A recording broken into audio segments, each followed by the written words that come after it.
Jam nerds. So Tony, what do you got, man?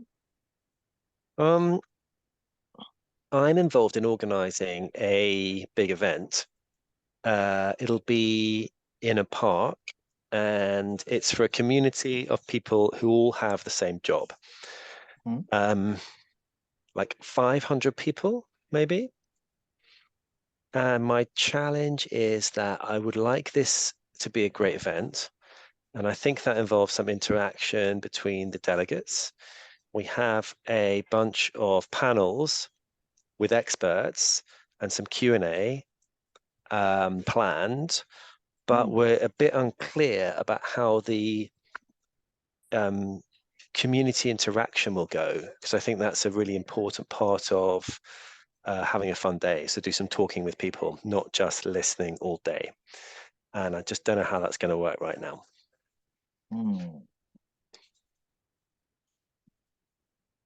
Okay. Clarifying questions? Yeah, are there continuing education units or, criteria that have to be met? No, it's not about that. So we can do whatever we want. Great. Yeah, we've got two different spaces. One is a big amphitheater, another is a big marquee. Themes are a little bit different in each place, but we've broadly got the topics set out. And no, Eileen, there's no specific professional criteria for training involved. Great, set free. So I don't know, because I was thinking about the panels and how to make that come more alive with, you doing something like a celebrity interview. No advice. Clarifying questions. Sorry, clarifying. Sorry. No, sorry. So we've got 500. Oh, please go ahead. Go ahead, Jeremy. No, I'm the host. I go last. Yeah. So you have 500 people. Are they all? You said they're in a similar profession. Yeah. And are they expected? Do you all expect them to have the same level of engagement, or is there, some leaders and other staff and things like that you have to, like different configuration for the activities, or they all have to go through the same? You choose either the marquee or the main amphitheater. The theme is slightly different, but those that have chosen one or the other place, let's assume they're all the same. So, there's different levels of experience, but the theme is the same in each for everybody. So we do have some sponsors who want to host some of our panels. They're paying us, so that's important. So they're at a different sort of level in terms of their involvement. But the delegates, let's just assume they may be less experienced, more experienced, but basically they're the same, I would say. Okay.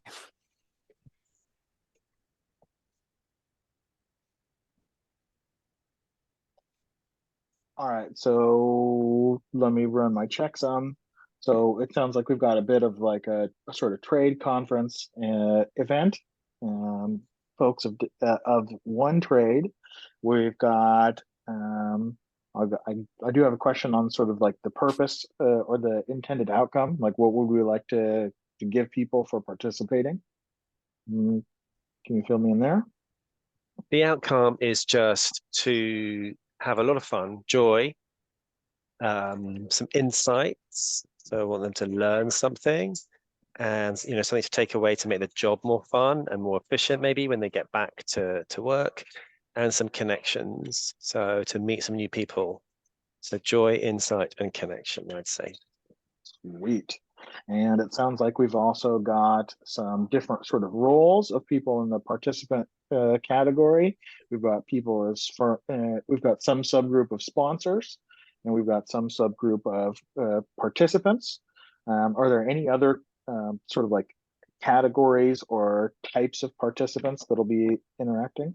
It's actually very narrow. So there's a few sponsors, not so many, but really the majority, like 95.7% of the people there will really have a very similar functional role.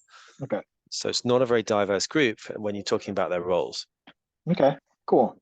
So we've got a big sort of, we've got a big group and then we've got a smaller group of sponsors. And then in terms of particulars to come back to, we've got 2 spaces, more or less, Yeah. in it sounds like a park, right? Yep. And 500 people. Mhm. And when I think about like infrastructure type resources, I imagine like chairs, tables, Chairs, tables, breakout like spaces, outside if the weather's nice. right? That's it. Okay. Yeah, I wonder about like materials to like to write on and stuff like that. Yeah. Yeah. Okay. Yeah. Screens, Yeah. like One screen in PA. each place. Okay, big screen then, kind of a Big stage screen. type Yeah. thing. Right. Okay. Right. And I imagine you'll be mic'd up as Yeah. well. Yeah, the people on the stage will be mic'd up. So the acoustics we're going to check will be, I think it's really important. Right. Yeah. Yep. It's a big group of people to just to be heard on. Okay. I think that gives me duration. How long are we talking? Is this a 1 day thing? 1 day. Okay. One day. 1 day, 8 hours, 1 day, 6 hours, 1 day, 5 hours. Arrive. So we're gonna start about 9:30 to allow people, if they want to drop off kids or to make everyone, so people don't miss out at the beginning. And then it goes to the evening. There'll be some drinks at the end, sponsored, and a band. So it's a bit of a social party afterwards in the same place. Cool. What day of the week? Wednesday. Wednesday. All right, not too late. All right, cool. I think that gives me. Can I ask a question? One more? Sure. Yeah. So does this group have a shared problem, like in nursing? We could have a shared problem of burnout or, nursing shortage. Is there something that they all commonly struggle with and have in common? Career development is a theme that comes up a lot. What is it? Career development, like what's Uh-huh. next? What's the next job? So how do you move on and what sort of things? That's one theme we're thinking. And the other theme might be around efficiency. How do you make your job more efficient? Okay, thank you. Cool. All right, Tony. Then please mute yourself, turn off the webcam, but importantly, listen while Eileen and I jam on your situation. And like Eileen said, she recommends taking notes.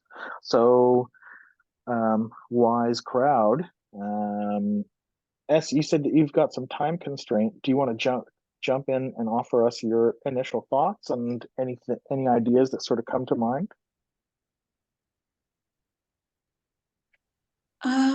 No, I haven't done anything this big. I'm really curious what you and Eileen have to say about in terms of ideas for Tony.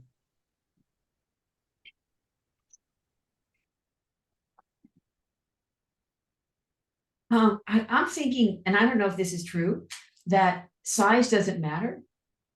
That with liberating structure, that we're doing small group work, and so I don't know if that's true or not, but I'm not sure if you have 100 or 500 if it makes any difference other than making sure the space works. In that respect, I would say most liberating structures are sort of scale invariant.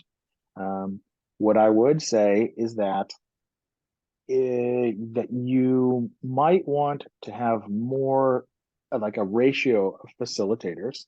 Like if I'm going to work a room, then like I would always want a co-pilot with me, no matter what size of the group is.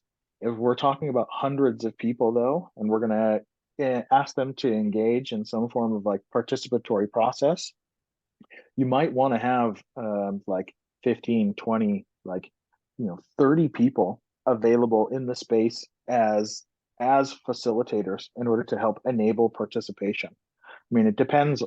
More facilitation is going to be needed depending on the complexity of what your sort of questions that you're working on. In this context, maybe maybe not super heavy in terms of requirement if we're talking about joy, connection, and some insight and learning. But still, some people are going to get confused and stuck, and you're going to want to have resources available to help them get unstuck so that they can work towards those goals no matter what.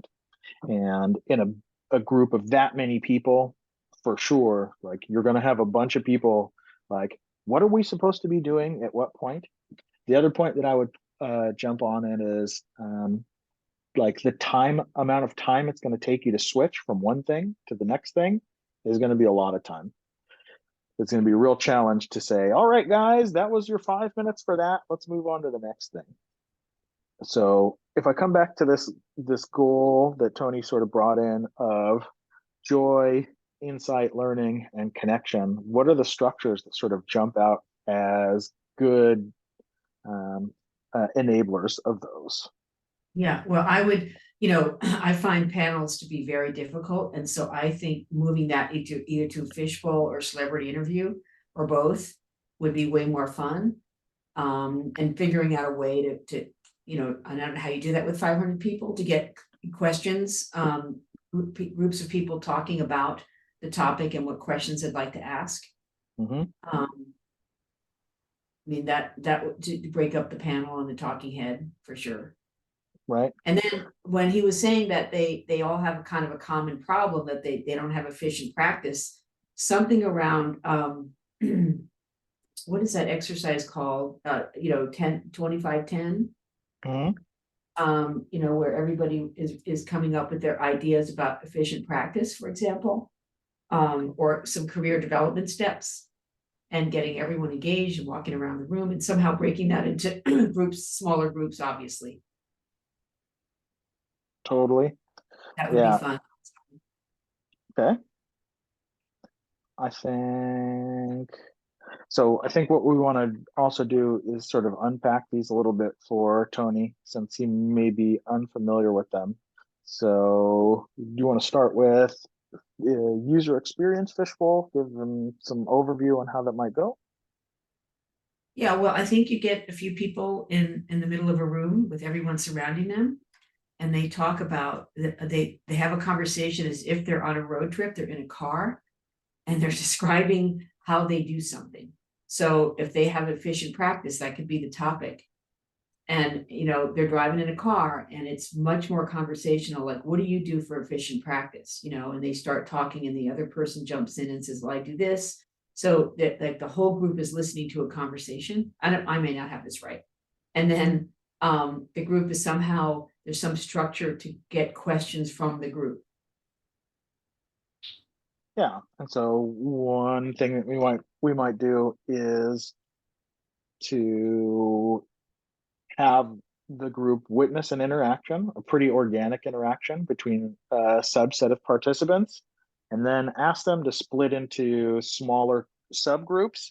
In this instance, for example, if you've got tables of 5 or 6, to just have a short conversation with the people at your table about what you've heard and what questions come to mind, in order to generate those questions. So if you contrast that to like a panel where you would just then pass a microphone around and say, does anyone have any questions?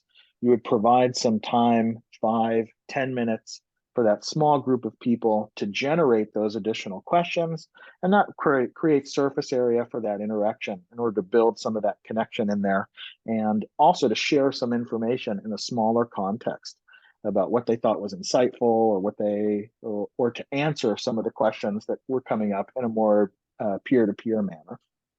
And then, of course, after that, you would then do the microphone thing of like, okay, give the microphone to one table and say, all right, you've got a minute or so to sort of maybe summarize some of the key insight that would happen in those conversation, and to offer the question that you guys thought were the most insightful to that group of panelists. What you might want to consider, depending on how long of an exercise, is to offer a time container to the panelists around each question. Because obviously you'll have a whole bunch of groups and a whole bunch of questions. to sort of work through. So to figure out a way to organize that also becomes tricky. The other one that Eileen mentioned works in a similar way, but is more of but the celebrity interview starts off with, instead of an organic interaction between a group of people, can be a bit more like a talk show, so to speak. So you would come up with your interview questions. You could pull those from the audience either in the day. You could start off with a small breakout to generate questions for this for this person, and put them on index cards, for example, feed them up to the front, and go through a typical interview, right? And then, in addition, do that thing where you split people into smaller subgroups to discuss the interaction that they saw in that. And then what was the other one that you mentioned, Eileen? 2510 crowdsourcing.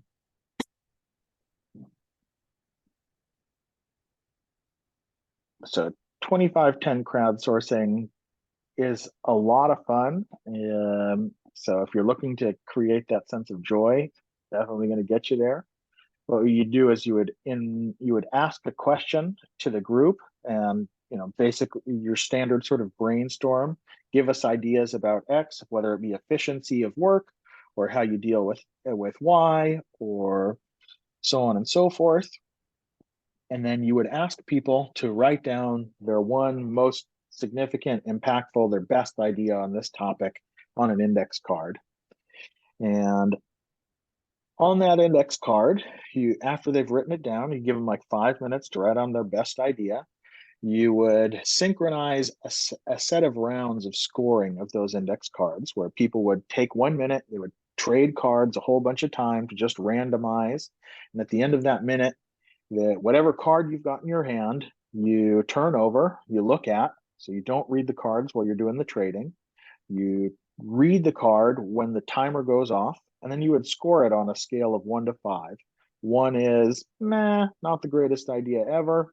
And 5 is, oh, this is the best idea I've ever heard in my life. Ready, set, go.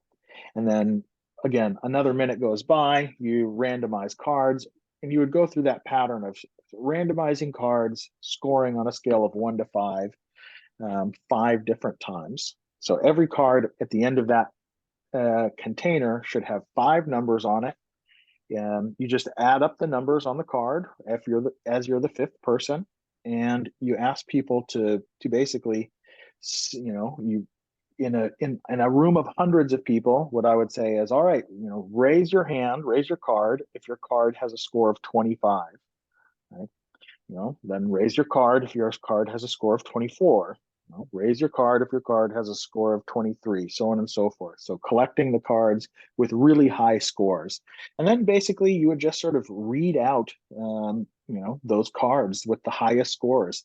And that adds as part of the action. So you've not only gotten a lot of information from people, but you've got some people to give some feedback on that information. And then you've sort of created a podium for the best ideas to sort of rise to the top. And then from that perspective, you could then, just sort of jamming on these two structures we've got, you could just take the folks that have like 25 ideas, right?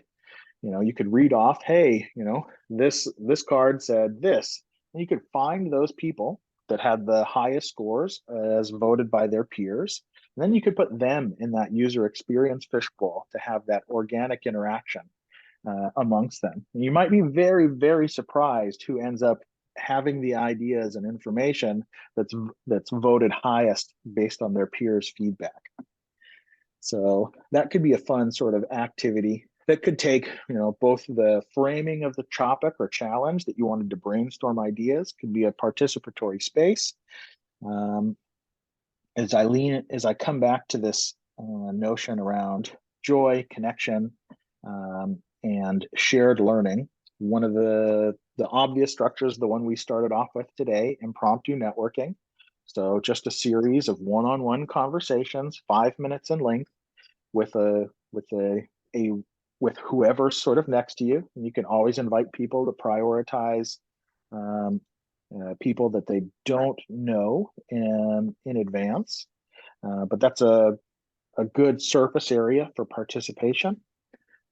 Another structure that jumps out from this idea of shared insight and learning is this one, some form of peer-to-peer consultation. Split people into groups as small as 3. What question, what challenge, what situation would you like some advice on? And if you want to provide some framing for that, go for it. Or if you just want to leave people wide open to have a conversation about whatever challenge they have, you could do that in trios, basically between 10 and 15 minutes per person. If you think about, everybody gets a turn to ask help to their 2 peers and get some advice from them. So to give help twice and get help once. That's basically an hour of very interesting shared insight and learning that can happen. Another opportunity is this one, wise crowds, in a structure that is called wise fish. It basically combines wise crowds, the pattern that we're in and I just described in this peer-to-peer consultation, with a user experience fishbowl. So instead of witnessing a more organic conversation between people, hold on, somebody's just jumped into the waiting room. So instead of witnessing an organic conversation, the conversation that the fish, or that the viewers would be witnessing inside of the fishbowl on the podium, so to speak, could be this type of peer-to-peer consultation. So somebody could ask the group a question, and then a set of peers acts as the wise crowd, offering advice. And then after everybody has sort of watched that conversation on the podium, you could ask people to split into those separate breakout conversations at their table and to discuss the advice that the consultants gave. And if you wanted to, you could just say, hey, what's one part of that advice that you would do differently? So there's a lot of different ways that you could ask for different types of advice from different tables. For example, one of the ways that I've done previously is, I don't know if you're familiar with the 6 thinking hats. So the 6 thinking hats are different colors, different types of thinking. Let me grab a visual so I can refresh myself. So those 6 thinking hats might be like a color that you could put on the table, and that invites people to think, in blue hat type of process stuff, green hat equals creativity, white hat equals facts, yellow hat equals benefits, red hat equals feelings, black hat equals cautious. So you can get different types of recommendations from different tables and groups, since you've got quite a wide audience. And then once more, feed in sort of a very short iteration of one idea per table back to that initial consultant. So, pass the microphone, 1 minute per table type of thing. But most of the value there is actually in the interaction. So that's a sort of combination, again, of this user experience fishbowl plus wise crowds in the middle of it, that we might summarize as wise fish. What's up, Eileen? No, I guess the other thing that I have found, that if you really want to bring joy into the room, is TRIZ.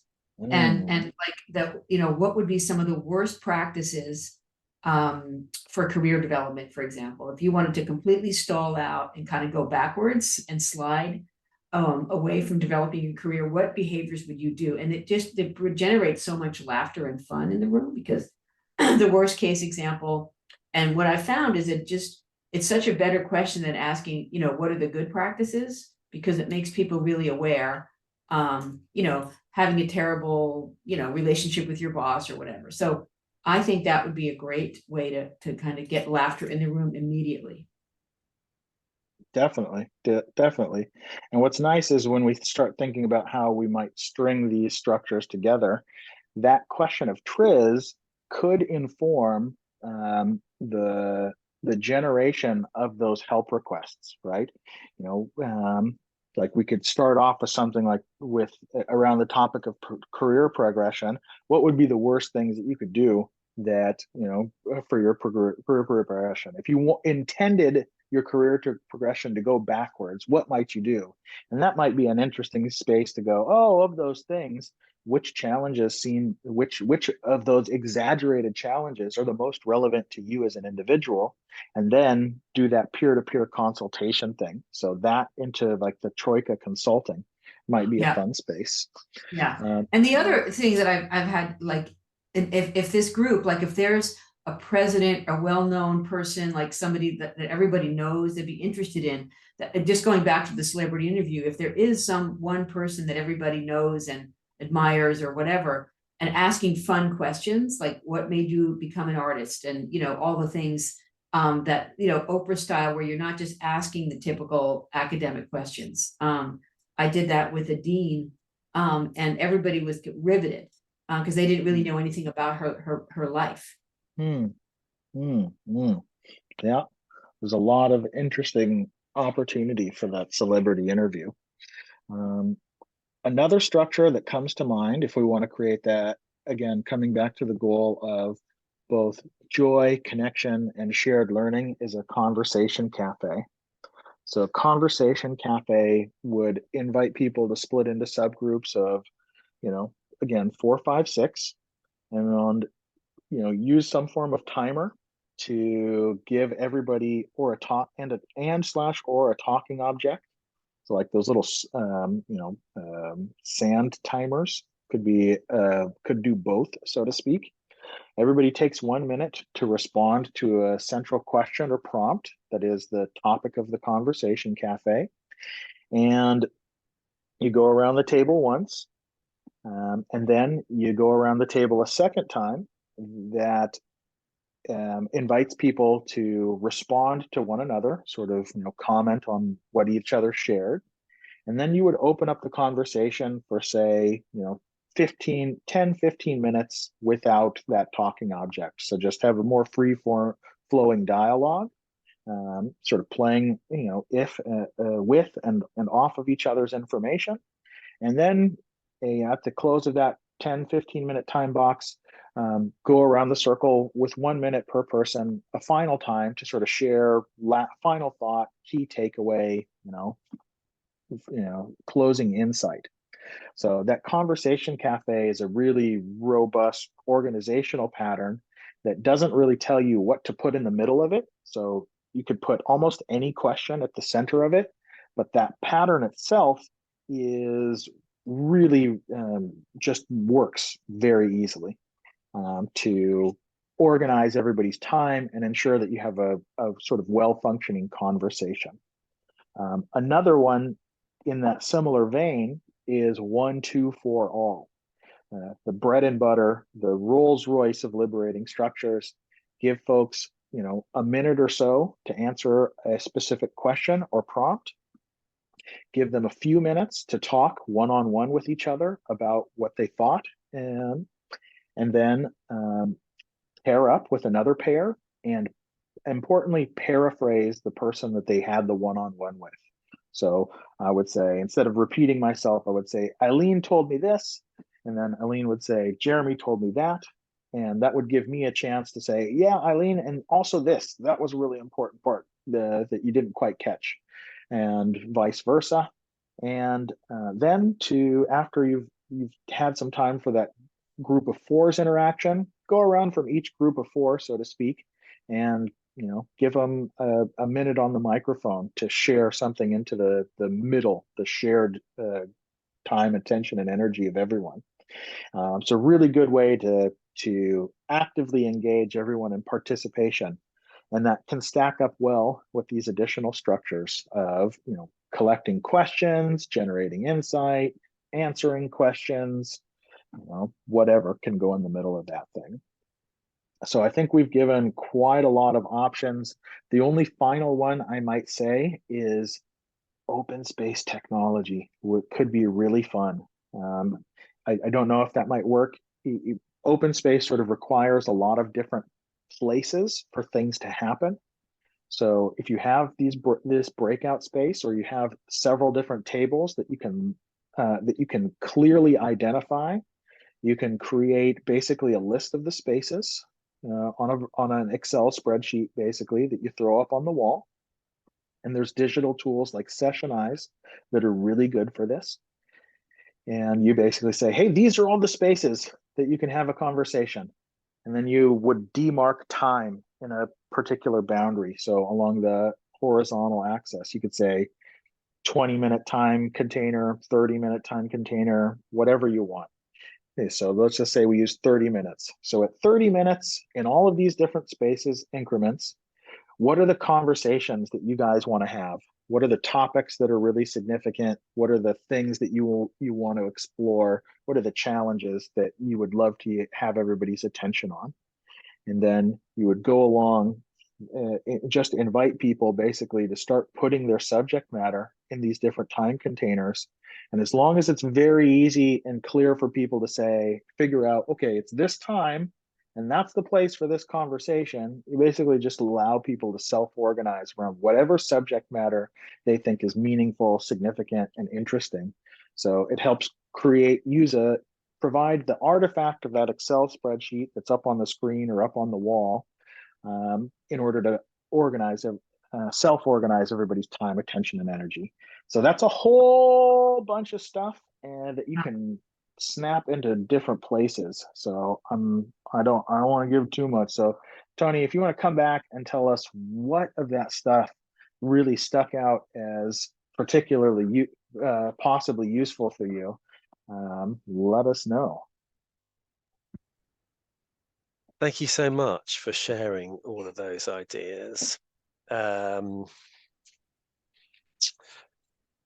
think I take away that the small group interaction is really important, and you've given me some good ideas about not just doing pure panel session after panel session. So I liked certainly the impromptu networking, like we did at the beginning of this, and that is easy even in a sort of a huge group that we have in pairs. I liked the peer-to-peer consultation in groups of 3, which I think we're doing now. And you said it's like 10 to 15 minutes per person, give twice, get once. I like that one. The little bit more complicated was Wise Fish, the sort of fishbowl thing about observing a conversation.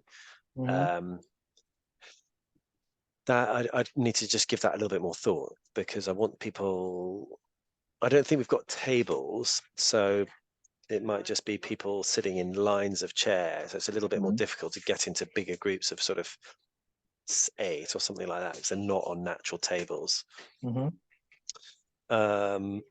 God, you gave me so many good ideas. I've done 1, 2, 4 all before, and that I think would work.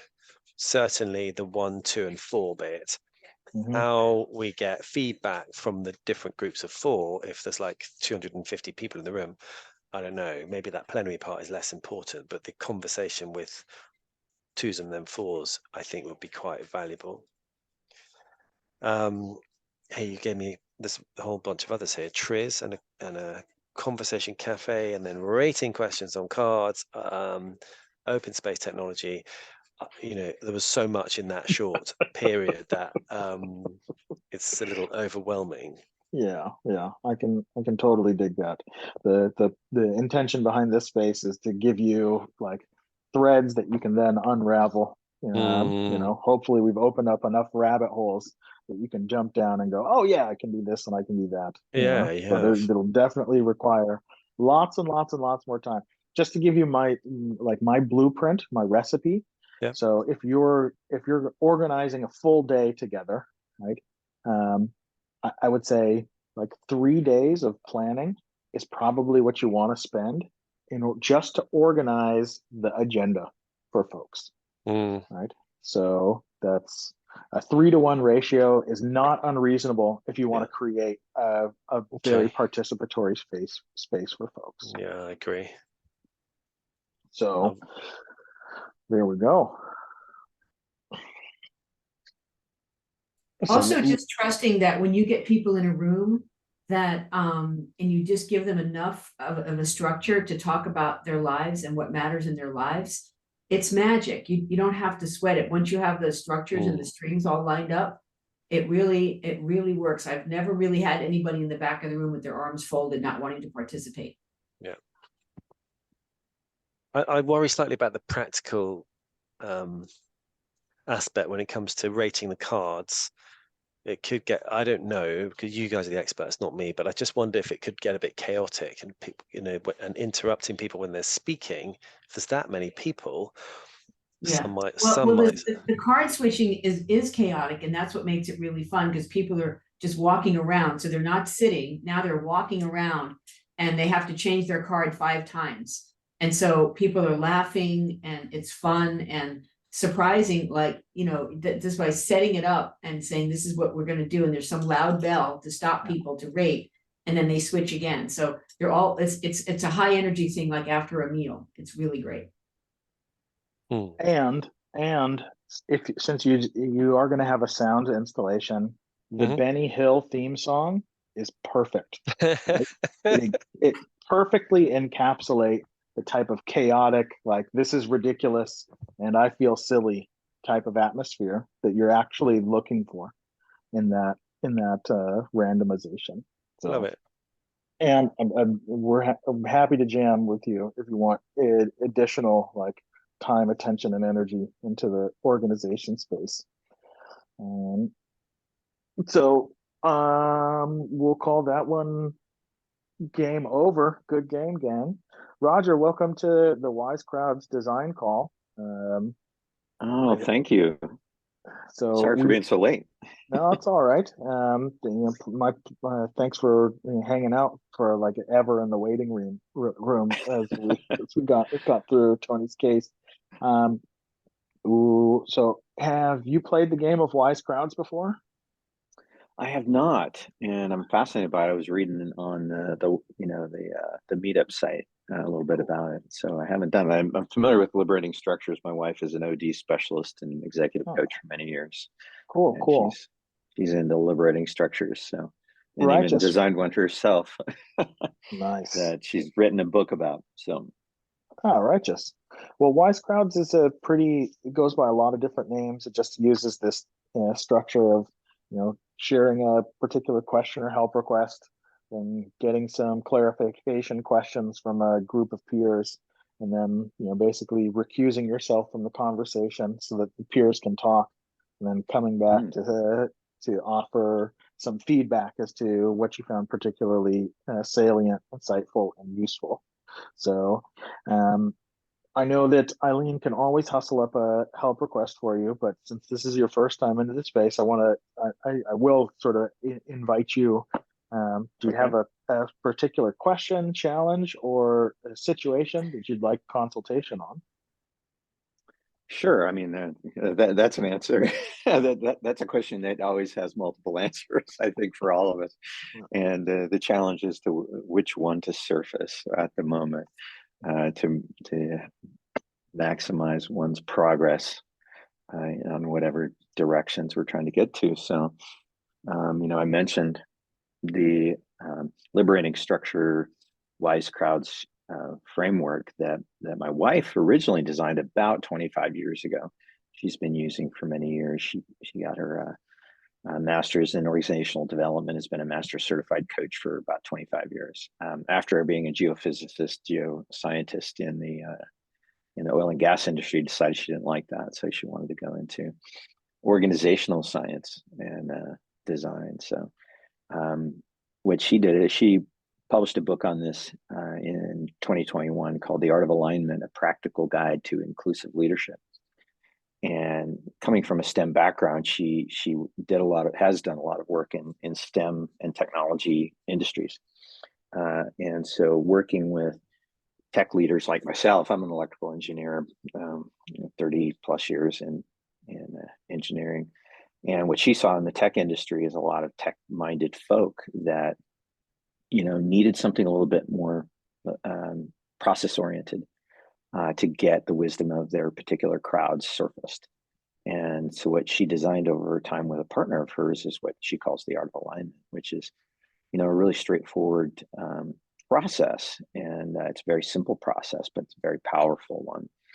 And you guys can check it out. I could give you a link. I actually did a webinar recently called The Art of Alignment in Tech about why this process is there. One of the things that we're trying to do is get some traction in those tech industries, but in other industries, but more traction in those tech industries for this liberating structure. And so that's the challenge we're facing. One of the things that I'm doing in particular is creating a software architecture and platform to basically have a software tool to scale the use of this liberating structure, this process. And the challenge is, okay, how do we get initial traction for that? How do we go about, first of all, getting people interested in the process itself and training them, which we're doing in multiple companies at the same time. Some government agencies are working with. But the challenge is, what's the best way to bring a technology tool to that world? And because a lot of times, as we all know, you go in and you train structures into an organization, whether it's whatever that structure is, whatever that process is, and then how sticky people are super excited in the beginning, and then gradually kind of decays how much people sort of use that knowledge and that wisdom that they've learned in those training classes. So anyway, that's the framework of the challenge that we have. Okay. Does that give enough information, or that gives us some surface area? That's why we move into clarifying questions from the group. So, interestingly enough, the five C's, we call it the five C's. It's the process is propose, probe, repropose, close. And the probe step is where the five C's are, and the very first C is clarifying questions. Wow. Okay, there we go. So we've got resonance. So Tony, Yes. Eileen, do we have clarifying questions for Roger's sort of situation? Roger, can you just sum it up again in a really brief kind of summary, because I didn't fully understand. Yeah, so the approach is called the art of alignment, and the 4 steps we have 3 principles, 4 steps, and 5 C's. And before I tell you what the 3 principles are, the 4 steps are propose, and it's important to be a soft proposal, right? Not a detailed proposal, because the goal here is to co-create, right? It's not to just help someone polish their idea. It's the approach is to let's start with an idea and co-create on it, co-polish on it, so that at the end it's our idea. And every single person who participates feels like they have their fingerprints on what the wise crowd has surfaced in that co-creative process. So the 5 C's are clarifying questions first and always, just like we're doing here. Second C is compliments, right? What do you like about it? And what we do is we position to the participants, there's something of a challenge, you could even call it competitive, like who can make an authentic compliment that isn't some, bullshit compliment or some, just trying to make the person feel better, but actually is a very thoughtful compliment. Same with clarifying questions, very thoughtful. And the third C is concerns. There is never the criticism C, right? That is verboten. Right.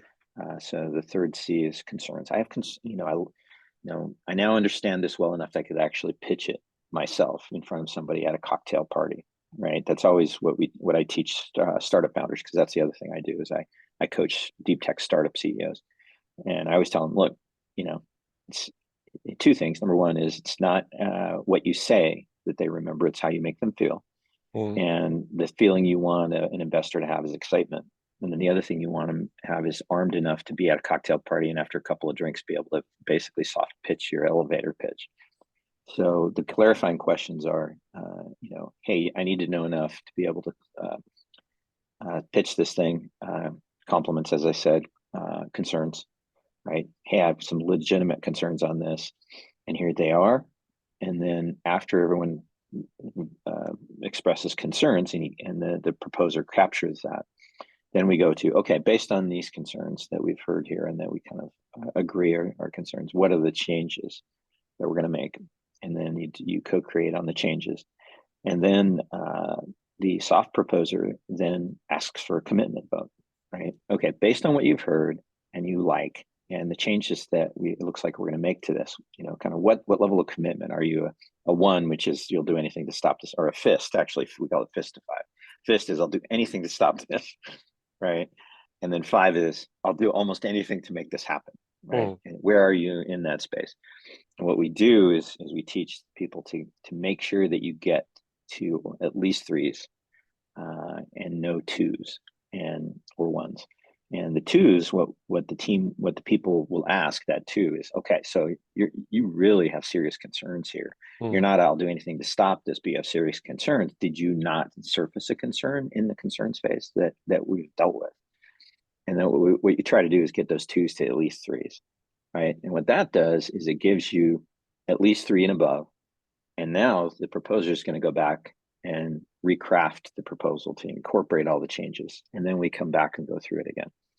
So she's been doing it for 25 years. I've been, coaching it and consulting on it for at least a decade.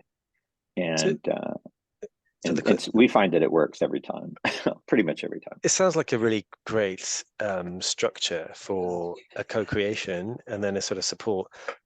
Do you have a specific context or a group of people where you're applying this to, or is this is this one of the liberating structures? I mean, I'm not familiar with them. It is. We do think of it as a liberating structure. So Patty's been aware of and studying liberating structures in the whole. We're based here in Boulder, and so there's a lot of people thinking about liberating structures here. So yeah, we do think of it as a liberating structure. One of the things about liberating structures that are really awesome is when they create that openness, create that, bringing everyone's voice into the room, giving everybody's input, that kind of stuff. And what we try to do then is add to the back end of the first part of what happens here is liberating structure and creating psychological safety with the 3 principles, which we call iterative co-creation. That's one of our 3 principles. The second one is what we call Shuva, which is an acronym that stands for to be seen, heard, understood, valued, and appreciated. So I Shuva you. I don't just see you, kind of like the Nauvoo and Avatar, I see you, which kind of means the same thing that we're talking about here. It's not just see, I hear, I even understand. And then the value you bring to me based on what you're bringing is this. And then I want to give appreciation for helping me better understand you and maybe some concepts. So that's Shuva, that's the second one. And the other one is what we call versatility. So Patty did her master's research in gender dynamics as an intervention in organizational structures.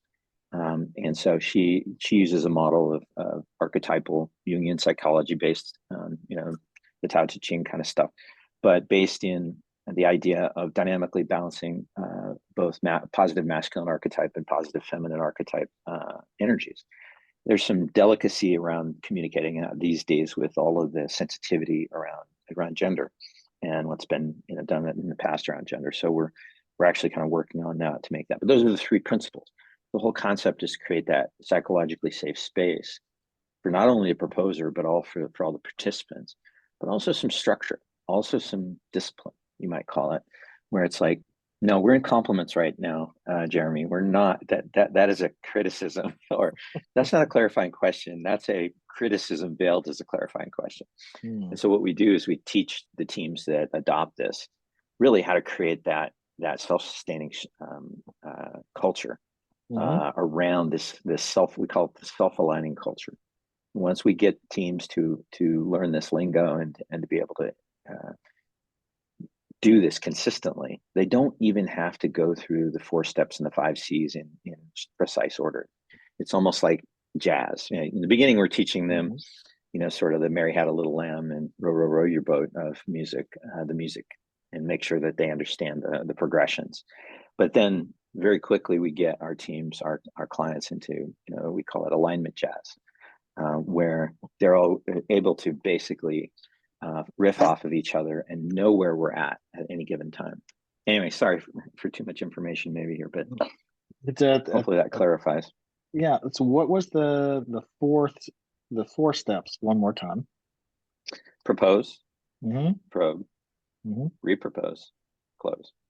And as you can see, you can see that you can do probe, repropose as many times as you need to. Hopefully with the idea that you're getting to convergence and consensus. And the teams dictate that. Our very experienced teams, clients, they almost never have to do a reproposal even. Usually only one. And then it's usually just edge cases that weren't thought about. Cool. And so if I understand, so I think I've got propose, probe, repropose, close. We've got 5 C's. I've got 3 principles. And the question that you seem to be sort of inquiring on has to do with, how to get traction with this method in your, and what did you say your sort of, you mentioned that the place that you're trying to get traction is in the tech industry. It's one we've selected because one of the things, and me being a technical person, and Patty's has her first career with STEM, geoscience, is we find that the mindset in technology companies and science companies is, they're used to processes and steps. Mm-hmm. And in some cases, their access to their, the part of the half of their brain that is less STEM oriented and more emotional EQ as opposed to IQ, tends to be less exercised than other industries. And so what we find is that when we give them a process, we call it love through the logic door, right? So when we give engineers, computer scientists, very discipline-oriented mindsets, this sort of disciplined way to get to heart and collective emergence with steps, they tend to find that very attractive. So that's why we chose that. Have we done this with government agencies, with nursing, healthcare, all the different industries? Yeah, absolutely. So anyway, hopefully that answers. Okay. So I think I get some of it. What I notice is that I'm a little overwhelmed with regards to information. So, but one of the key problems. yeah. Ain't it the way? Ain't it the way? So I will both apologize for not sticking to not disclosing and sticking to our time boundaries to constrain that information flow. But we've got a metric shit ton of surface area here, Roger. So what I'll invite you to do is just to turn off your webcam and mute yourself. And, Tony and I are going to have a brief conversation about your situation, see what we can come up with. Okay. So and importantly, listen while we jam. Got it. Ooh, I like that. So Tony, what comes to mind for you when you think about this? Well, it sounds like a great structure in it for being quite disciplined about coming up with something at the end. The part I was slightly missing was, like, who's this for? What's the current problem? Is there a group of people that we're going to help design this for, or are we just sort of commenting on that process rather than actually applying it to a team? I don't know. What do you think? Yeah, I think I get the blueprint of the process. So what we've got is a participatory process, and the desire, if I understand, is to introduce that participatory process to a particular there's a lot of P's in there, sort of market segment or a target audience. And the question I run into is actually around has a lot to do with sort of the product market fit. On one hand, I get the idea, I get the reason for seeing potential here. Another P, it's going to be good. in that if I think about sort of agile, new work, open source, distributed autonomous organizations, these are participatory type processes. The challenge that I run into is that those organizations that I think are going to sort of fit with this process are actually a relatively thin crust on the large like planet that is tech organizations. Mm. When I think about, I mean, I've been doing agile coaching and software development for a hot second now. Inside teams, this could be really great. And yet, what I notice is that like many of these teams are operating in quite traditional organizational structures, which on one hand says like, is that good? But the other like the devil's advocate goes, but that's where the market is sort of at. And like for something that is really like very participatory in process, I sort of like lean in that and go, yeah, but like to what extent am I real? I would have to have righteous sponsorship to sort of go to the the CTO and say, hey, I would love to introduce this proposal method. Like it's really incumbent on them to get it before they sort of would want to buy it, so to speak.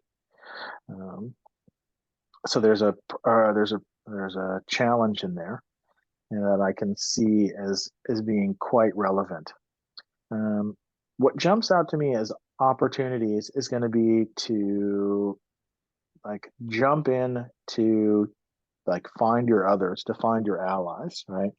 So there's I mean, I'm sure as practitioners, this method hasn't also been developed in a vacuum. So this sounds like very resonant with other participatory sort of practices, whether that be deep democracy, whether that be sociocracy.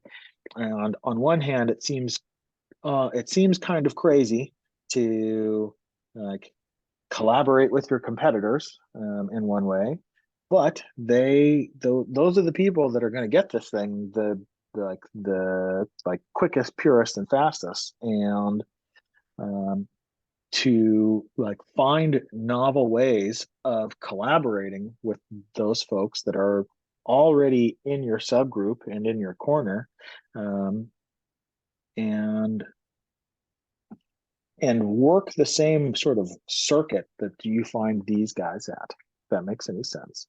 Like, so the guys around open space technology, to find yourself some unconferences, to find the more participatory spaces already where there are other people familiar with and exploring that subject matter to start off with, and that have sort of built-in opportunities where you can just basically grab the microphone and see who's interested in the thing that you're doing.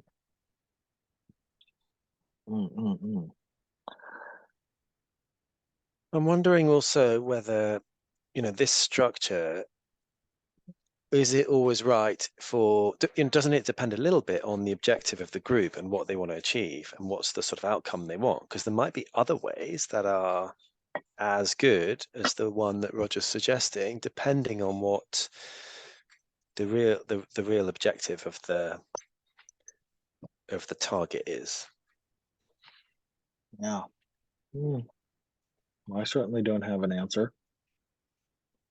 I keep coming back to like culture. Like, so what you're talking about, I mean, I've been playing with liberating structures for years now. The liberating structure slap, the reason that they are not more widely distributed is because is a cultural challenge more than anything else. Like, to have and create the culture of using liberating structures is kind of the whole thing. And there's a gravitation well, a basin of attraction around communication that we all just sort of slip down into, we fall into. You know, hell, I fell into it in this call. Like we were supposed to be playing this liberating structure wise crowds, and yet, like, you know, unconstrained conversation just asserts itself in the context of even the most well-intended space. So, like, when it comes to decision making, there is a cultural norm that has to do with hierarchy, control, and power and privilege that is the cultural norm that is going to be unconstrained conversation in this context, the approximate equivalent. So, and that might be another particular subgroup that there could be good value alignment. Like, hey, look, if what you're trying to do has culture change built into it, that might be a really good fit to start with. So that's my 2 cents.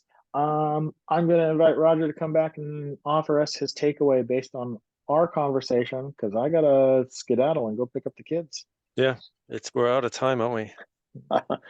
Yeah, well, I want to thank you guys very much, and I really like this approach of just listening in and not having, you know, to jump in and answer. I think that, you know, for the person who's making a proposal is a liberating structure in itself. So I just want to start with that. And should I just feedback things that really landed with me, or Awesome. It's a good, yeah. So I mean, yeah, product market fit, you know, and the challenges you talked about here are really true. I like what you had to say about this inside teams, because that's something that we absolutely see is what we call intact teams. And a lot of times those teams can be functional organizations, whether it's marketing or finance or development or whatever. And in other cases, it's you know, something I've done a lot of is technical product management, where you have a leader who's a leader of influence without authority, or light authority as a product manager. Meanwhile, I've got to deal with development and test and you know, customer support and marketing and sales and executive management all at the same time. And so what we find is that in situations like that, that is really powerful. And so, you know, you talk about a thin crust, and I really like that, because it's almost sort of like, to use a different analogy, it's almost like a vein through, you know, to use my wife's former thing, geologic. It's like a vein, you know, where it goes across many different things, and dealing with technical product management is something we see there. And I like your comment about righteous sponsorship, which is true. And when we find situations where there's a hierarchical sponsorship, it just makes it a lot easier. And which is always true, you know, and anything in change management, which we've been doing for years and years, right? You know, I had a change management guru from 30 years ago that basically said, hey, if you don't have a sponsor, you don't have a change management product or project, right? Don't even bother. You need to sponsor, whether you self-sponsor because you have some authority or credibility, or you need to find a senior person who can say, hey, we're going to do this. You know, that's, you know, and I wrote the words "get it" down, righteous sponsorship, and have somebody who gets it. And you know, the other thing that you guys were talking about was this, you know, the opportunity to find others that are sort of already in this, that are resonant. I wrote that word down, with other solutions for collaborating, like open space, and you know, there's lots of tools. And what we found with this, and this is just our experience over the decades, is it's almost a way of ways, because you know, whether it's Crucial Conversations or Strengths Finder, or you know, any dynamic that you can think of, liberating structures, open space technology, spiral dynamics, right? All of these things, we're not a substitute for them. This is more of a framework for psychological safety, to bring those tools. And so instead of saying we're a, you know, a superhuman tool, right? You know, there's the classic, hey, if all you've got is a hammer, everything looks nail-like, right?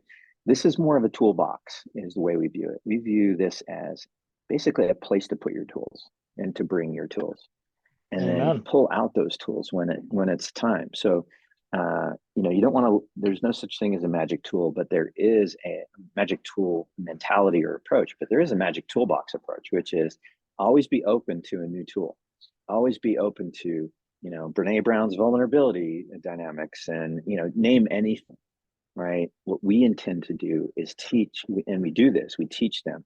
If you've got something that's been working for you, bring it with you. We're going to put it in the toolbox for you, right? So what we're bringing is an empty toolbox, and that toolbox will have places, and there'll be a few tools that we've got in there already, right? But largely, you know, this is inclusive, and that's why the title of the book is, you know, A Practical Guide to Inclusive Leadership. And the author is down there making a smoothie right now, so that's what you're hearing. Cool. And, well, thanks, Roger. I've got to go jam and get the kids. But okie doke. Thanks thank you for all that. For offering your game. Love all of that. And I'll look forward to crossing paths with you. That was so useful for me. Thank you so much. We were going to have a one-on-one. I would love to do that with one or both of you, and also participate here and help out with others as much as possible. Sure. We run the Wise Crowds call Mondays at 4 Central European time. God only knows when that is according to daylight savings. So, but we're here every well, week. Here it's 10:30 a.m., 36 a.m. here in Boulder. So, all right. Well, safe travels, all. Right, guys. Thanks for your time. Have a great evening. Energy. Thanks so much. See you around. And thank you. Bye-bye.